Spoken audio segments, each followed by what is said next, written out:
کل میں شارع فیصل سے گزر رہا تھا تو میں نے دیکھا کہ شارع فیصل پہ جو کراچی کی شارع فیصل پہ جو جو گراسی پیچز ہیں، جو جہاں گھاس لگی ہوئی ہے کچھ جگہوں پہ، سائٹس پہ، پیومنٹس پہ، وہاں میں نے کچھ لوگوں کو آرام کرتے ہوئے دیکھا شام کے وقت. ٹریفک چل رہا تھا اور گھاس پہ کچھ لوگ، کوئی لیٹا ہوا تھا، کوئی بیٹھا ہوا تھا، کوئی کچھ کھا رہا تھا. پھر مجھے یاد آیا کہ ایسے ہی منظر میں یہ جو ہمارا سندھ اسمبلی کے سامنے ایک چوراہا ہے، چورنگی جسے کہتے ہیں، چوراہا جس پہ کبوتر بہت آتے ہیں سویرے، وہاں بھی میں نے دیکھا لوگوں کو کچھ خاص طور پہ سویرے صبح کے وقت لوگ آتے ہیں، بیٹھتے ہیں، کبوتروں کو دانا ڈالتے ہیں اور گھاس پہ بیٹھتے ہیں، تھوڑا وقت بتاتے ہیں. پھر اسی طرح کراچی کچھ اور علاقے بھی ہیں، کچھ خالی ایریاز ہیں. جیسے آپ گلستان جوہر سے ذرا حبیب یونیورسٹی سے اندر کی طرف جائیں گے تو ایک خالی ایریا آتا ہے جہاں بہت، اس خالی ایریا میں دیکھتا ہوں شام کو وہاں بھی لوگ اپنی موٹر سائیکل پہ، فیملیز، کپلز، فیملیز ہوتے ہیں جو صرف ہوا، یعنی ٹھنڈی ہوا کا لطف لے رہے ہوتے ہیں. خیال آیا کہ کراچی میں تفریح کے مقامات کتنے کم ہو گئے ہیں.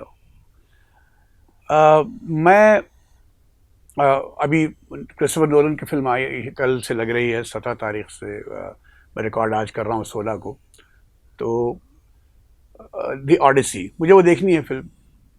لیکن دیکھیے کہ اب فلم کا جو ٹکٹ ہے، آپ سینی پلیکسز، ملٹی پلیکسز میں جائیں گے تو جو ٹکٹ ہے فلم کا وہ 1200-1300 روپے کا ہے. 1200-1300 روپے کا ٹکٹ. اور ایک ظاہر ہے یہ ایک عام آدمی سے مراد یہ ہے کہ فلم کا شوق تو ہر ایک کو ہوتا ہے، بہت سے لوگوں کو ہوتا ہے. زیادہ تر جسے آپ عام آدمی کہتے ہیں، یعنی کوئی کسی آفس میں کام کرنے والا آدمی، کوئی رکشہ چلانے والا آدمی، کوئی دکاندار وغیرہ وغیرہ، وہ 2-3 دفعہ تو سوچے گا 1200-1300 روپے خرچ کرتے ہوئے فلم کے لیے. ایک تو یہ بات ہوئی. پھر ہمارے ہاں جو ایک سمندر کا علاقہ ہے، تفریح کے لیے اگر ہم نکلیں تو سی ویو کا علاقہ ہے. آخری بار جب میں سی ویو گیا تھا تو کئی مہینے پہلے، وہ بہت، یعنی ہے تو وہ ظاہر ہے بیچ، لیکن صاف نہیں ہے اور صاف ستھرا نہیں ہے، اور وہاں ایک عجیب طرح کی گھلڑ بازی کا سا سما ہوتا ہے.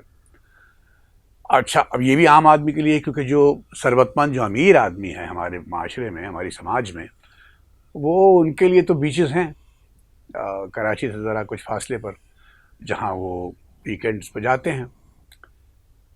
اب یہ تفریح. پھر پارکس کتنے رہ گئے ہیں کراچی میں؟ پارکس تو ہیں، اب محلوں میں پارکس ہیں، لیکن اس طرح کا پارک، بڑے کشادہ پارک جہاں آپ شام کو وقت بتا سکیں فیملی کے ساتھ، ان کی مزید ضرورت ہے. پھر ایک تفریح جو رہ گئی ہے، میں دیکھتا ہوں جو مڈل کلاس گھرانے ہوں، اپر کلاس ہو، ایون لوور کلاس بھی کسی حد تک، وہ باہر کھانا کھانے کی، ریسٹورینٹ میں کھانا کھانے کی. لیکن اب ریسٹورینٹس کی بھی صورت یہ ہے کہ ایک ہائی اینڈ ریسٹورینٹس ہیں، آپ کی کلفٹن ڈیفینس، اور پھر ادھر آئیے ٹیپو سلطان روڈ پہ، محمد علی سوسائٹی پہ، یہ بہت مہنگے ریسٹورینٹس ہیں. یہاں آپ اگر اکیلے کھانا بھی چاہیں تو، اور کھانے کے ساتھ جوس پی لیں، تو 2-2,500 روپے کہیں نہیں گئے. اب یہ عام آدمی کیسے؟ پھر اگر آپ ذرا اس سے نیچے آ جائیں ایک سطح، اور برنس روڈ جیسی مارکیٹ میں کھانے کے لیے چلے جائیں، وہ بھی اب اتنا سستا نہیں رہا. حسین آباد کھانے پینے کی بہت اچھی مارکیٹ ہے، لیکن قدرے، یعنی اگر مقابلتاً کہیں ہائی اینڈ ریسٹورینٹ میں زیادہ پیسے ہیں، ذرا ان جگہوں پہ ذرا سے کم، لیکن یہ بھی جیب برداشت اب نہیں کر پاتی ہے.